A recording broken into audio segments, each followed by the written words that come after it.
Hoy continuaremos con la historia del pueblo valdense en el norte de Italia y señalaremos una cualidad que se destaca en la historia de este notable grupo, la cualidad que puede librar a todo creyente del peligro de pasar por alto la verdad que más necesita oír. Así que toma tu Biblia y mantente en sintonía.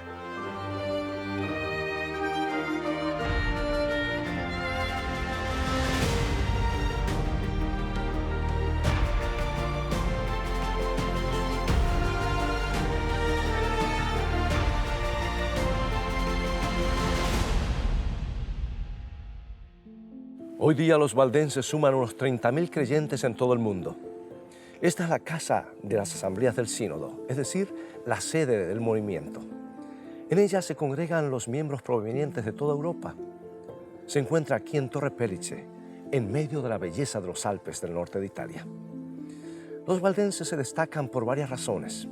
Pusieron de relieve las verdades centrales del Nuevo Testamento, cuando prácticamente todos los demás creyentes de su época vivían cautivos de la ignorancia y la superstición. Descubrieron verdades esenciales de la Reforma unos 300 años antes que naciera ese movimiento. Fueron una luz que brilla en medio de las tinieblas medievales. De paso, su lema es Lux lucet in tenebris, que significa la luz brilla en la oscuridad. Esta inscripción aparece a la entrada de la mayoría de sus edificios. Hoy, en este programa de nuestra serie, veremos qué factor les ha permitido a los valdenses seguir desarrollando su fe a pesar de hallarse en contra de todas las posibilidades. Lo veremos hoy claramente en la historia de Geoffrey Verelje.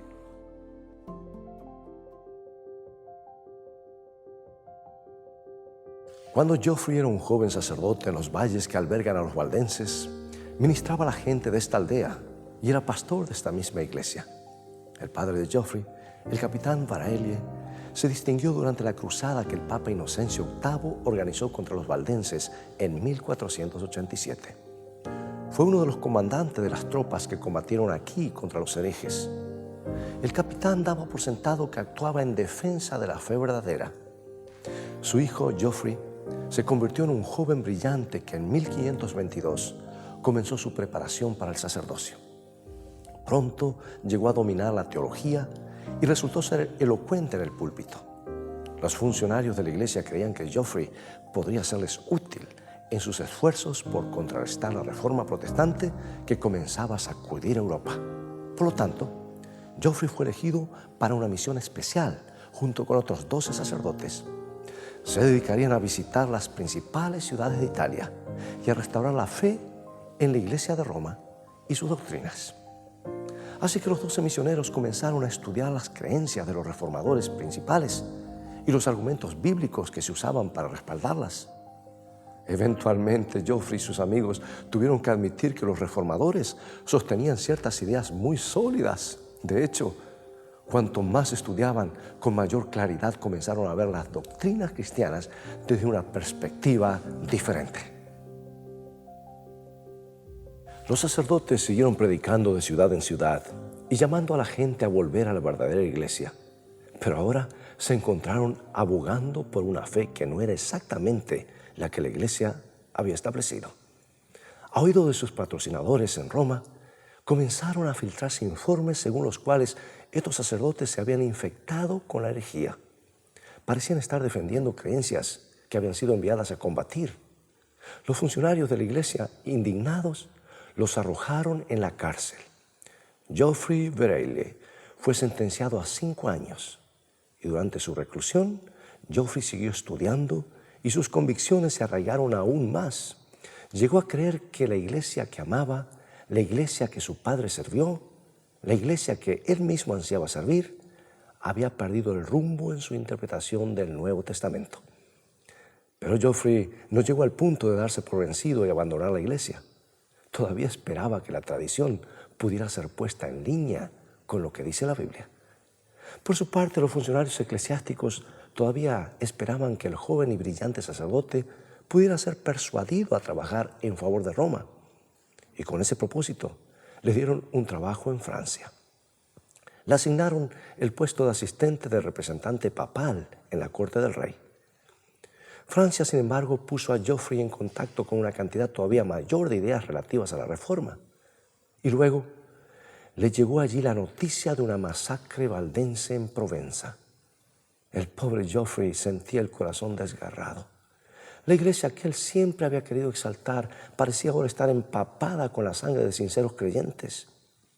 Geoffrey debió tomar una decisión. La tarea le resultó sumamente difícil. Había invertido tanto en su llamado al sacerdocio. Su propio padre había afrontado la muerte por servir lealmente a Roma, pero ahora se dio cuenta de que para hacer lo que su padre creía estar haciendo, para defender la verdadera fe, tenía que ir más allá de la lealtad que había motivado a su padre. Tenía que expresar su fe en una forma diferente.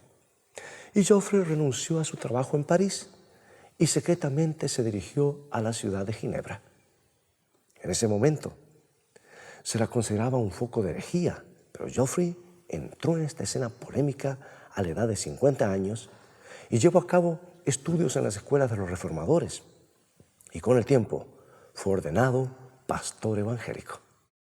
¿Y sabes lo que Geoffrey descubrió después de hacer esta difícil transición de la mitad de su vida? Descubrió que su nueva fe le estaba devolviendo su juventud. Llegó a ser un predicador muy enérgico. Tanto es así que algunas iglesias valdenses de Italia se enteraron de él. Necesitaban a alguien que pudiera predicar en italiano. Y así Geoffrey Bareilles aceptó el llamado a los valles del Piamonte. Ahora podría ministrar en los mismos lugares donde su padre había llevado a cabo una cruzada sangrienta. Iba a pastorear un rebaño que su padre había tratado de exterminar. La vida de Geoffrey Bareilles encarna un gran principio que todos necesitamos aprender. Era parte del patrimonio valdense y consistía en su buena disposición a aceptar nuevas verdades, aun si al hacerlo invalidaban preciadas tradiciones. Los valdenses se dieron cuenta de que a veces tenemos que avanzar más allá del nivel que alcanzaron nuestros padres. Y esa fue sin duda la contribución medular del pueblo valdense. Todo comenzó con Pedro Baldo allá por el año 1175, cuando las palabras de Cristo despertaron su conciencia y lo llevaron a estudiar el Nuevo Testamento por sí mismo. Sintió la necesidad de superar las actitudes convencionales de su tiempo. Y el proceso continuó con el grupo que Baldo organizó, los pobres de Lyon. Los integrantes comenzaron a predicar el Evangelio del Nuevo Testamento. Al principio quisieron aprovechar la tradición de sus padres espirituales. Fueron pues a Roma en busca de aprobación papal para su misión. Y cuando los funcionarios locales de la iglesia les negaron el permiso para predicar, trataron de defender su caso. Pero al ver que la iglesia se negaba a ceder, tuvieron que avanzar más allá de sus fronteras medievales. El Evangelio de Cristo no podía permanecer encadenado al latín, así que continuaron avanzando contra la marea. Los valdenses vieron claramente que en la Biblia no se menciona el purgatorio, pero que en ella se habla mucho acerca del don de la vida eterna en Cristo Jesús. No se limitaron a superar sus tradiciones más preciadas, sino que se remontaron muy por encima de todo el sistema de penitencias e indulgencias. Los valdenses vieron claramente que la Biblia presenta a Jesucristo como el único mediador entre Dios y los seres humanos. Al creer y obedecer la nueva luz, progresaron a un nivel muy superior al que les permitían ocupar los populares pero erróneas tradiciones, como las oraciones a los santos y la bienaventurada Virgen. Los valdenses siguieron aceptando nuevas verdades, incluso cuando esas verdades chocaban con sus apreciadas tradiciones, sentían que debían avanzar más allá de sus padres. El libro que los valdenses estudiaban con diligencia en capillas como esta tiene mucho que decir en cuanto a la mejor manera de progresar en nuestra comprensión de la verdad. Por ejemplo, en primer lugar, la Biblia nos dice cómo debiera ser la iglesia. Esta es la imagen de la casa de Dios, que Pablo proveyó para un joven pastor llamado Timoteo. La primera carta de Timoteo, capítulo 3, versículo 15, y dice así: la iglesia del Dios viviente, columna y baluarte de la verdad. Aquí lo tenemos. Una de las funciones importantes de la iglesia es ser soporte y defensa de la verdad de Dios. Pero ¿cómo cumple esta función? ¿Encerrando la verdad tras un muro? El Nuevo Testamento nos muestra una manera muy distinta. Escuchemos nuevamente lo que dice el apóstol, esta vez escribiendo a los Colosenses, en el primer capítulo, versículos 9 y 10. Que seáis llenos del conocimiento de su voluntad en toda sabiduría e inteligencia espiritual, para que andéis como es digno del Señor, agradándole en todo y creciendo en el conocimiento de Dios. Sí, Pablo ruega que los creyentes aumenten su conocimiento de Dios y crezcan en Él. El apóstol hace esto a menudo en sus cartas. A los colosenses les aconseja revestirse del nuevo hombre que se va renovando hasta el conocimiento pleno. En Colosenses 3:10 nos dice eso, por ejemplo. El apóstol ora para que el amor de los hermanos filipenses sea un amor que realmente sea práctico y se manifieste. Dice, abunde aún más y más en ciencia y en todo conocimiento. O sea que el apóstol Pedro también los anima con el mismo lema. En 2 San Pedro capítulo 3, versículo 18 encontramos lo siguiente. Dice, creced en la gracia y el conocimiento de nuestro Señor y Salvador Jesucristo. Y de nuevo, en su segunda carta, el apóstol Pedro en el capítulo 1, en los versículos 5 y 8, dice lo siguiente. Vosotros también añadid a vuestra fe virtud, a la virtud conocimiento, porque si estas cosas están en vosotros y abundan, no os dejarán estar ociosos sin fruto. Qué lindas palabras, ¿no es cierto? El apóstol Pedro comprendió claramente lo que Dios dijo a sus hijos y lo transmitió claramente. Ahora, ¿de qué manera la iglesia sirve como pilar de la verdad? Al ampliarla, al crecer en el conocimiento. Y eso es lo que a través de todo el Nuevo Testamento se insta a los creyentes a hacer. Si no nos movemos, la verdad se desliza a través de nuestros dedos. Solo podemos retener la verdad si nos esforzamos por recibir una cantidad cada vez mayor. Y este es el secreto que impulsó a los creyentes valdenses al progreso constante. No eran estudiosos, no eran teólogos, eran agricultores y simples artesanos. Sin embargo, se convirtieron al cristianismo de una fortaleza defensiva, de un movimiento entregado a difundir la luz de Dios. Se dedicaron a viajar compartiendo por todas partes el Evangelio con quien quisiera escuchar. El muro de los reformadores en la ciudad de Ginebra es un monumento impresionante. Fue construido entre 1909 y 1917 y se extiende por más de 70 metros de longitud. Tallada en la piedra aparece la expresión que se convirtió en el lema de la Reforma: post tenebras lux, después de las tinieblas, luz. Las 4 figuras más prominentes son los reformadores que transformaron la ciudad de Ginebra en una roca de la fe protestante. Juan Calvino encabeza la marcha. Calvino fue un gran sistematizador. Su obra Institutos de la Religión Cristiana llegó a ser una clásica declaración de la teología de la Reforma. Fue el primer intento de construir una teología completa, tomando la palabra de Dios como la única fuente. Teodoro Beza, Guillermo Farel y Juan Knox, de pie junto a Calvino, fueron hombres que ayudaron a establecer la iglesia reformada en Suiza y en otros países. Todos estos hombres tuvieron que desplazarse más allá de las tradiciones de sus padres. Les fue necesario luchar con nuevas verdades que no se ajustaban a sus preferencias tradicionales, como Martín Lutero y otros líderes más. Martín Lutero, por ejemplo, resistió durante mucho tiempo la idea de dejar la iglesia de Roma, la cual apreciaba de corazón. Lutero era un monje piadoso y muy obediente. No tenía ningún deseo de llegar a ser un revolucionario. Pero la verdad de la justificación por la fe, explicada con énfasis en el Nuevo Testamento, lo obligó a dar un paso que cambió la historia. No puedo ni deseo retractarme de nada. Actuar en contra de la conciencia no es ni justo ni seguro. Aquí estoy, no puedo actuar de otro modo.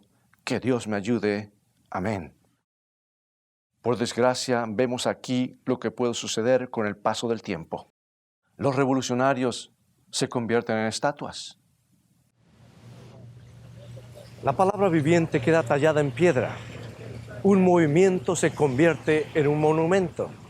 Los descubrimientos que hicieran estos grandes reformadores a menudo se han endurecido hasta transformarse en dogmas. Y sus seguidores han dejado de hacer descubrimientos en la palabra de Dios, lamentablemente. La verdad es que no podemos limitarnos a consagrar como héroes a quienes descubrieron grandes verdades. Tenemos que seguir haciendo descubrimientos por cuenta propia. La palabra no debe dejar de sacudirnos. La verdad no debe dejar de motivarnos para seguir avanzando. Ninguno de estos hombres honrados aquí tenía un conocimiento perfecto de la fe cristiana. Ninguno de ellos era infalible. Permíteme darte un ejemplo. Estos 4 reformadores aprobaron o participaron en el martirio en la hoguera de un hombre llamado Miguel Servet. Era un médico y científico brillante que mostraba cierta afición a ideas extrañas.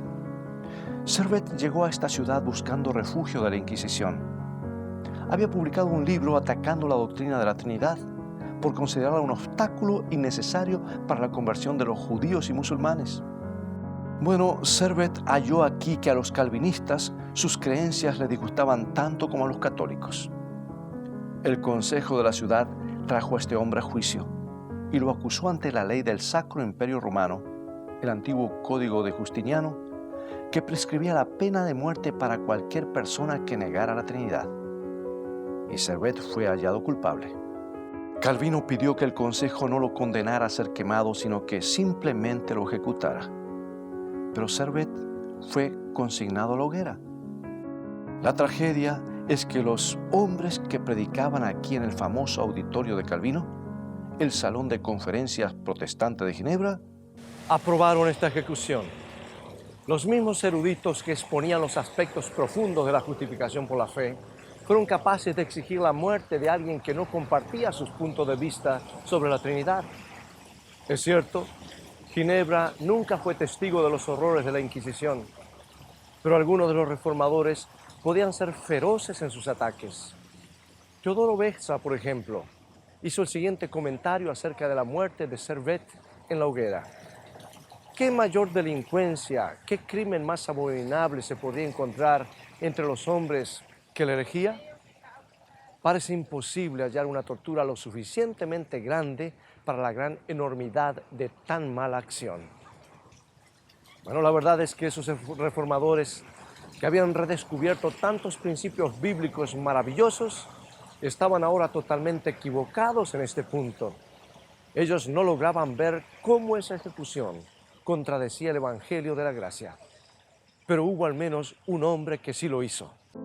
Un valiente que avanzó más allá de sus padres espirituales. Sebastián Castellio era un converso al calvinismo que enseñaba en la Universidad de Basilea. Debía su posición al favor de Juan Calvino, pero eso no le impidió publicar una elocuente propuesta. Esto es lo que dijo: he examinado cuidadosamente qué significa un hereje y no puedo hacer que signifique más que esto. Un hereje es un hombre con quien no estoy de acuerdo. Matar a un hombre no es defender una doctrina, es matar a un hombre. Castellio captó una verdad que los demás simplemente no podían ver. De hecho, sus colegas, los demás profesores de la universidad, lo persiguieron. Pero su voz ya se había hecho oír en una protesta que un día haría que la persecución religiosa fuera considerada un crimen terrible en lugar de seguir siendo un recurso habitual de la iglesia. ¿Sabes? A veces tenemos que ir más allá de nuestros padres. A veces los mismos reformadores necesitan una reforma. El monumento de Champforán conmemora un encuentro histórico que tuvo lugar aquí en esta colina en 1532 entre los calvinistas de Ginebra y los valdenses del Piamonte.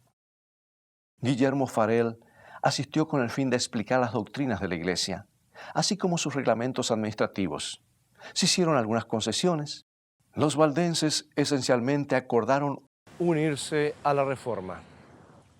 La actitud de los valdenses se modela en uno de sus pastores, Barbe Morel. Antes de una reunión envió este mensaje a un reformador suizo. Bienvenido, venimos a ti desde un país lejano, con el corazón lleno de alegría, con la esperanza y seguridad de que a través de ti, el Espíritu del Todopoderoso nos iluminará a nosotros. Sabes, me parece admirable esta actitud humilde y dispuesta a aprender. Piensa en lo que los valdenses podrían haber dicho. Hemos descubierto las verdades de la Reforma 300 años antes que tú. Nosotros llegamos primero. Ustedes debieran unirse a nosotros. Hemos sufrido más que nadie por la fe. Los valdenses podrían haber dicho muchas cosas, pero en su lugar simplemente optaron por unirse a la Reforma. Creo que la humildad es una gran parte de lo que permite a la gente seguir adelante, a captar nuevas verdades. Para eso hay que ser humilde. El orgullo es el mayor obstáculo para el progreso de la verdad. Ahora, si estás preocupado por establecer tu posición, simplemente no puedes avanzar, no puedes crecer. Si te has dejado atrapar por lo que otros piensan, no puedes realmente entender lo que Dios piensa. Por ejemplo, el apóstol Santiago nos enfoca este tema en el 3er capítulo de su carta y contrasta dos tipos de sabiduría. La sabiduría terrenal, dice, está marcada por la envidia y la jactancia. Necesitamos otra cosa. Echemos un vistazo a lo que dice en Santiago capítulo 3, versículo 17. La sabiduría que es de lo alto es primeramente pura, después pacífica, amable, llena de misericordia y de buenos frutos. En otras palabras, la verdadera sabiduría es producto de la humildad. Y este es el punto de partida, es lo esencial. El que de veras quiere aprender necesita estar dispuesto a ceder. Debemos admitir que no lo sabemos todo y que en nosotros hay puntos ciegos y suposiciones que no nos hemos molestado en examinar. Una suposición que algunos de los valdenses examinaron fue la identificación del Día del Señor. ¿Sabes que durante siglos el domingo había sido considerado establecido como el día cristiano de adorar? Nadie lo cuestionaba, pero los valdenses tenían el hábito de leer la Biblia con cuidado. Por eso algunos de ellos descubrieron que Dios había establecido el séptimo día, es decir, el sábado, como el día de descanso para la humanidad desde el principio, en la creación. Este grupo también leyó que Jesús respetaba el sábado y que se había esforzado por reformar las prácticas relativas a su observancia. Y como resultado, los valdenses de ciertas comunidades decidieron adorar en el sábado bíblico. Esa práctica no se ajustaba a ninguna tradición de la época. De hecho, se la consideraba una rareza. Pero ellos simplemente querían ser fieles a lo que enseñaban las Escrituras. Querían ser transformados conforme a la Biblia y no a la tradición. Un día, mientras Geoffrey Veralles volvía a su hogar después de visitar a sus familiares, el jefe de una abadía lo reconoció y lo denunció. Acusado de herejía, fue arrojado en la cárcel. Algunos de sus amigos valdenses querían venir a liberarlo por la fuerza. Él les dijo que dejaran el asunto en las manos de Dios. Las autoridades trajeron a Geoffrey aquí a Torino, la capital de Saboya. Fue interrogado extensamente, pero se defendió con elocuencia, demostrando que comprendía a fondo la base de sus creencias. Puesto que el reo no quiso retractarse, los magistrados pronunciaron una sentencia de muerte. Geoffrey respondió con seguridad sorprendente: «Les aseguro, señores, que la leña para alimentar las piras escaseará antes que falten ministros del Evangelio para sellar sobre ella su fe, porque estos se multiplican día tras día y la palabra de Dios permanece para siempre». Una placa conmemora el día en que Geoffrey Veralles fue traído a la plaza donde estuviera una vez el antiguo castillo aquí en Torino. Fue quemado en la hoguera el 29 de marzo de 1558. Impresionó a todos con su actitud calmada, incluso al endurecido verdugo. Antes de encender la leña, el verdugo se arrodilló a los pies del mártir y le pidió perdón por la muerte que iba a infligir. «Te perdono no solamente a ti», respondió Baralles, «sino a todos los que la han causado». Algunos hombres y mujeres, simplemente por buscar una provisión mayor de verdad, han encendido una llama que arde a través de los siglos e inspira la fe de muchos otros creyentes. Algunos deciden ir más allá de las tradiciones establecidas y así despejan el camino para grandes reformas. Pregunto, ¿estás listo a pasar más allá de lo cómodo o de lo familiar? ¿Estás dispuesto a examinar tus ideas preferidas a la luz de la palabra de Dios? ¿Estás decidido o decidida a ir a donde Dios te indique? Amigo y amiga, te invito a unirte a la gloriosa procesión inspirada por el ejemplo de individuos como los valdenses, gente común y corriente poseída por una idea maravillosa. Quiero crecer en el conocimiento del Señor Jesucristo. Es una idea que ha cambiado el mundo. Esta misma idea puede cambiar también tu mundo personal.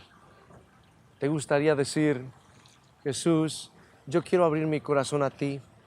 Quiero permitirte la entrada en mi mente. Señor, sea cual fuera la verdad que tienes para mí, estoy dispuesto a dar ese paso hoy. Puedes hacer esta decisión ahora mismo, mientras oramos. Oremos. Querido Padre, gracias por estos valientes héroes de la fe que no se dejaron arrastrar por la marea. Por favor, ayúdanos a no solo descansar en sus logros, sino a hacer nuestros propios descubrimientos en tu palabra. En el nombre de Jesucristo oramos. Amén. De algún modo, mis amigos, los valdenses lograron mantener su fe en las verdades básicas del Evangelio a través de siglos de persecución. ¿Cómo lo hicieron? ¿Cómo pudieron subsistir sin dejar de ser un pueblo y llegar a ser conocidos como el legendario Israel de los Alpes? ¿Qué les permitió mantener su buen ánimo en medio de las dificultades? Encontrémonos aquí en Italia en un programa más de esta serie Fe a toda prueba. Descubriremos cómo el secreto de los valdenses puede ayudarnos a perseverar a través de las dificultades de nuestra propia vida. Será hasta el próximo programa. Dios te bendiga y recuerda, escrito está, no solo de pan vivirá el hombre, sino de toda palabra que sale de la boca de Dios.